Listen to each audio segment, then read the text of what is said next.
Christmas Eve arrived without mercy. The cold pressed against the streets like a warning, and the small roadside diner sat glowing faintly, a tired island of light surrounded by darkened snow. Inside, a few customers lingered, coats still on, eyes on their phones, waiting out the night.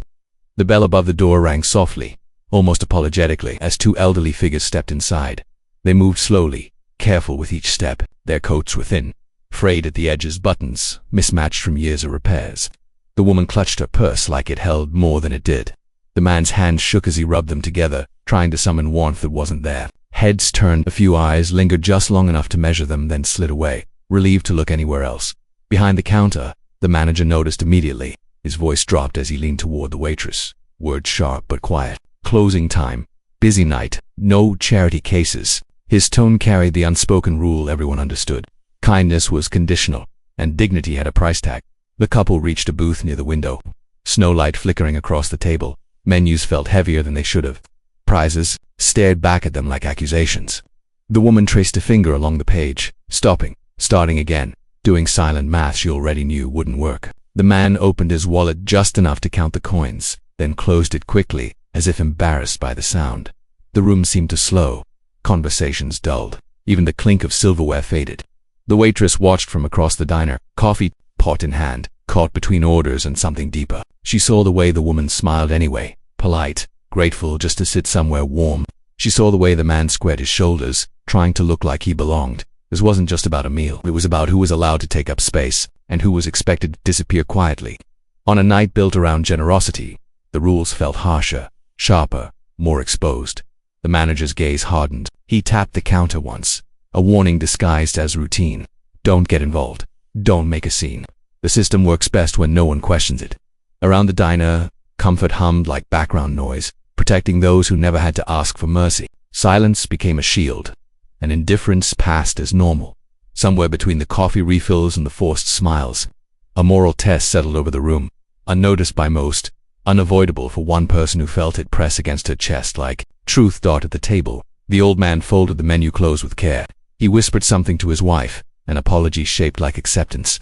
Chairs shifted. They prepared to stand, ready to step back into the cold without complaint. And as the manager's eyes narrowed and the old man quietly closed the menu, the waitress took a breath, knowing that whatever she did next would draw a line that could never be erased for her. And for everyone watching, the manager stepped out from behind the counter like a gatekeeper, his smile tight and practiced. He didn't raise his voice. He didn't need to. Authority sat comfortably on his shoulders. He leaned close to the waitress and reminded her of the rules, spoken like facts, not choices. Christmas Eve was no excuse. Margins were thin. Customers had expectations, and starting something tonight would only make things worse, she nodded. But her eyes stayed on the couple by the window.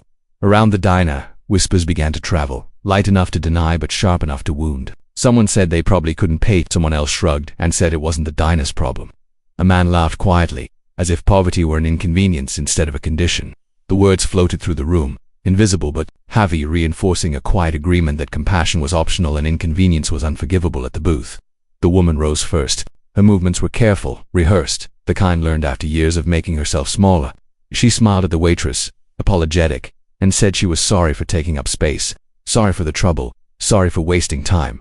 The man followed, eyes lowered, hands clenched, pride swallowed for the sake of survival. They didn't argue, they didn't complain. They simply accepted the verdict handed to them without a hearing. The waitress felt something tighten in her chest. She had seen this before, played out in different faces and different languages. The same quiet erasure. Rules written by people who never worried about warmth, enforced by people taught not to question them. She thought about her own paycheck, stretched thin, about the way dignity was rationed in this country. Handed out based on how useful you looked or how loudly you could speak. The manager cleared his throat. Louder now, making the moment public. He reminded everyone that this was a business, not a shelter. He said fairness meant treating everyone the same, as if ignoring need was neutrality. His words wrapped prejudice in professionalism, cruelty in calm logic. Some customers nodded, relieved to have their comfort defended. Others looked down, pretending not to see, grateful the attention wasn't on them. The waitress stood frozen between the counter and the door, between policy and principle. She imagined herself in their place, her parents' accents thick, their hands worn from work that never paid enough. She imagined what it felt like to be seen as a burden before being seen as human. The system called this efficiency. She knew it as indifference with a clean name, sold as responsibility. She also knew the cost of defiance, rent due, hours cut. a reputation whispered about behind closed doors. The fear was real, sharpened by experience, but it wasn't stronger than the truth pressing against her ribs. This was how injustice survived, not through shouting villains, but through everyday compliance rewarded as professionalism. The woman paused at the aisle, turning back once more. Her voice trembled, but she kept it steady. She said thank you, anyway, for the warmth, for letting them sit. Gratitude offered even when none was owed. That was the moment the room exposed itself, because kindness was being treated as a favor, not a responsibility, and humiliation as normal procedure. The waitress realized that doing nothing was also a decision. Silence was alignment. Obedience was permission. Every rule she followed without question taught someone else exactly how much they were worth. The manager watched her now, waiting, daring her to challenge him. His confidence came from knowing most people wouldn't, and that fear did the rest. The bell on the door rattled. As cold air rushed in, the couple stepped toward it, coats pulled tight, shoulders braced against the night. Outside waited snow and darkness, and another reminder that survival often depended on luck, not fairness. The room exhaled, ready to move on. The waitress felt the weight of her apron, the coins in her own pocket, the job she needed, and the line she was being asked not to cross. Her hand shook, not from fear, but from clarity forming fast and unforgiving. Impossible to ignore any longer as the couple reached for the door and prepared to disappear back into the cold. She moved, choosing the one act that would decide who she was, who held power here, and whether this place would ever be the same for anyone watching closely tonight. Silently holding their breath, waiting to see what she would do next alone. Against orders, the waitress turned back toward the kitchen before the door could close behind the couple. Her steps were steady now, certainty settling where fear had been. She poured 2 coffees, full to the rim, steam rising like defiance. She plated hot food meant for paying customers, bread still warm, soup thick and generous. Every movement felt louder than it was, as if the walls themselves were watching. She reached the booth just as the old man touched the door handle again. She set the plates down gently and told them to sit, her voice calm, firm, leaving no room for refusal. She placed a warm towel around the woman's hands, rubbing them slowly until feeling returned. The woman gasped softly, not from heat, but from the shock of being cared for without conditions. The diner went still. Conversations collapsed into silence. Forks paused mid-air. The manager noticed immediately. His chair scraped back hard as he crossed the floor, anger flashing across his face. He demanded to know what she thought she was doing. He accused her of stealing, of embarrassing the business, of crossing a line she had been warned about minutes earlier. She didn't raise her voice. She didn't apologize. She told him the food was on the house. His face tightened, color rising as he reminded her who signed the checks. He threatened termination, said rules existed for a reason, said feelings didn't keep the lights on. His words were sharp, rehearsed language of power protecting itself. The waitress met his stare and spoke slowly so everyone could hear. She said if kindness was a fireable offense, then maybe this job wasn't worth keeping. The words landed, heavy, unpolished, impossible to misinterpret. A ripple moved through the room. Someone near the counter lifted a phone. Another followed. Attention shifted. No longer casual, no longer distant. The old couple tried to protest. The man pushed the plate away slightly, shaking his head, shame burning behind his eyes. He said they couldn't accept charity, said it was too much trouble. The waitress knelt beside them, lowering herself until they were eye to eye. She told them this wasn't charity. This was dinner. This was being human on a cold night. She reminded them they weren't asking for anything. They were being offered what everyone deserved. Her voice softened, but her resolve did not. The woman's eyes filled with tears. She tried unsuccessfully to blink away. Years of being overlooked cracked open in that moment, replaced by something unfamiliar and fragile. Dignity restored without debt. The manager snapped again. Louder now, demanding she'll stand up, demanding control of the room. He warned her this was her final chance. His authority felt thinner, stretched by witnesses and the quiet courage playing out in front of them. Customers leaned forward, sensing that something irreversible was happening, that this was no longer just a diner dispute.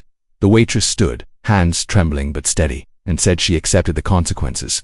She said some rules were written to protect profit, not people, and tonight she chose people. The words hung in the air, daring anyone to argue without exposing themselves. Silence answered back, thick and uncomfortable. A woman near the window whispered that this was wrong, that the waitress would regret it. Another shook his head, unsure whether he was witnessing recklessness or courage. The line between them blurred. This wasn't a movie or a speech. This was a working-class woman risking stability for strangers who couldn't promise her anything in return. The tension felt political without anyone naming it. A living argument about who society bends for and who it breaks. The manager's voice echoed as he spoke into the phone. Listing rules, describing non-compliance, framing compassion as misconduct. Each word stripped a moment of warmth, trying to reduce it to a violation. Yet the longer he talked, the smaller he sounded. The room no longer belonged to him. It belonged to the silence, watching, judging, remembering. The waitress glanced once more at the couple, offering a small nod that said she did not regret this. Whatever came next, she had already chosen her side. Outside, snow pressed harder against the glass, as if the night itself was listening. Inside, everyone waited, suspended between consequence and revelation, unaware that a simple question about a check was about to expose truths money usually keeps hidden. No one moved, no one spoke. Every heartbeat felt amplified, signaling that this confrontation was no longer small, and there would be no return to normal. The old man lifted his hand gently, not to interrupt, but to be noticed. His voice was calm when he spoke, steady in a way that didn't ask for permission. He said he would like the bill. The manager laughed, sharp and dismissive, telling him there was nothing to bill if he couldn't pay. The sound cut through the diner, drawing nervous chuckles from a few corners, the kind meant to align with power. The old man didn't flinch. He nodded once and added that he would also like to speak to the owner. The manager laughed harder this time, mocking the request, asking if he thought this was how businesses worked. The room buzzed, tension vibrating through the booths. Phones stayed raised now, no longer subtle. Something was shifting, even if no one yet understood what. The waitress stood frozen near the counter, heart racing, convinced she had already lost everything. She expected security, shouting, an ending shaped like punishment. Instead, the old man reached into his coat and placed a folded piece of paper on the table. He didn't slide it dramatically. He set it down like a fact. He said they traveled often. He said they preferred places like this. He said they believed systems revealed themselves best when no one thought they were being evaluated. His words weren't loud, but they carried. He mentioned names, not as boasts, but as context. Foundations, boards, cities where decisions were made quietly. Far from diners like this one. The manager's smile faltered. He scoffed again, but it sounded thinner. He asked who exactly the man thought he was. The woman finally spoke, her voice soft, apologetic even now. She said they didn't like attention. She said they didn't usually explain, but tonight mattered. Someone, near the window, whispered a name under their breath. Another person gasped, recognition spreading unevenly like heat across cold glass. The manager turned toward the counter, suddenly unsure, and called the owner himself, irritation cracking into urgency. Minutes stretched. Every second pressed heavier than the last. When the owner arrived, still buttoning his coat, the room fell silent. He glanced around, confused by the atmosphere, by the phones, by the couple sitting calmly with untouched food. Then he saw the paper on the table. He stopped. His face changed in stages, confusion giving way to disbelief, disbelief hardening into shock. He asked the old man if it was really him. The man nodded once, no smile, no satisfaction, just truth. Silence crashed over the diner, complete and unforgiving. The owner's shoulders stiffened as understanding landed fully. He looked at the waitress, then at the manager, then back at the couple. The hierarchy of the room rearranging itself in real time. The manager stepped back instinctively, color draining from his face. His authority evaporated, replaced by panic and calculation.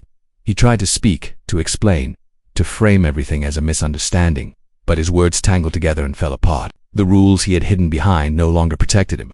The waitress stood unmoving, unable to process what she was witnessing. She had acted on instinct, not strategy. She had expected consequences, not revelation. The idea that her small act had pulled back a curtain this heavy felt unreal, almost dangerous. The owner asked how he could make this right. The old man didn't answer immediately.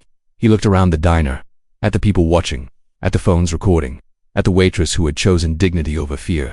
His wife reached for his hand, squeezing once, a quiet signal. He said they weren't interested in apologies or excuses. He said they had already learned what they needed to know. The room leaned forward collectively, breath held, knowing the moment had tipped beyond money, beyond exposure, toward something far more unsettling for everyone who believed power only moved one way. And as the manager waited for mercy he no longer deserved, the couple prepared to decide what accountability would look like, because the greatest shock still hadn't arrived, and it would change far more than one job or one night, forever. The old man finally spoke again, his voice calm enough to quiet the room without effort. He said they had a tradition, one they never advertised and never documented. Every Christmas Eve they visited places where kindness was optional, not enforced by policy or reputation. Places where no one expected generosity, and where cruelty could hide behind procedure. He said they didn't come to be served. They came to observe who people became when no reward was promised. He explained they never revealed themselves beforehand because power changes behavior. Titles distort truth. Wealth invites performance. Tonight, they wanted honesty. What they saw, he said, was a young woman with very little, choosing dignity over safety, and a system that treated that choice as a threat. He paused, letting the words settle, then said character was the only currency they cared about anymore. The owner listened, nodding slowly, shame written across his face. The manager tried again to speak, but the old man raised a hand, not harshly, just enough. He addressed the manager directly, not with anger, but with clarity. He said policies without compassion become tools of exclusion. He said professionalism, used to excuse humiliation, was still humiliation. He didn't fire him in a burst of drama. He dismantled him with truth, naming each justification and removing its cover until nothing respectable remained. The owner agreed publicly to changes that would be documented and enforced, training rewritten, policies re-examined, accountability restored where convenience once lived, not because donors demanded it, but because exposure made denial impossible.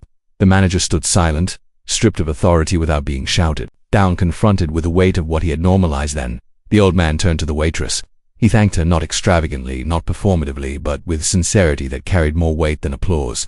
He said her future should not be limited by wages that punished integrity. He offered to cover her tuition, not as charity, but as investment. He asked the owner to promote her not as a reward, but as recognition of leadership already proven. The waitress struggled to respond. Her hand shook again, this time from disbelief. She had expected termination. She received possibility. She, who hadn't acted to be seen. Now she was being validated in front of everyone who had doubted her worth minutes earlier. The room exhaled, emotions spilling into tears, nods, and quiet approval that finally found courage. Phones captured everything. Clips spread before the plates cooled. Comments flooded in faster than anyone could read them. Praise for the waitress, anger at the manager. Conversations reignited about how the elderly are treated, how poverty is policed, how systems reward silence over courage. The story leapt beyond the diner, becoming a mirror people couldn't easily look away from. The couple stood to leave without ceremony. They declined photos. They refused press. They thanked the staff who had watched and learned. As they reached the door, the woman turned back once, smiling at the waitress with a softness that carried years of understanding. No speech followed, no final reveal, just acknowledgement outside. The snow had eased. Inside, nothing felt the same. The diner remained, but its rules had been rewritten by one moment of defiance that refused to stay small. People returned to their meals slowly, changed in ways they would explain later, or never admit at all.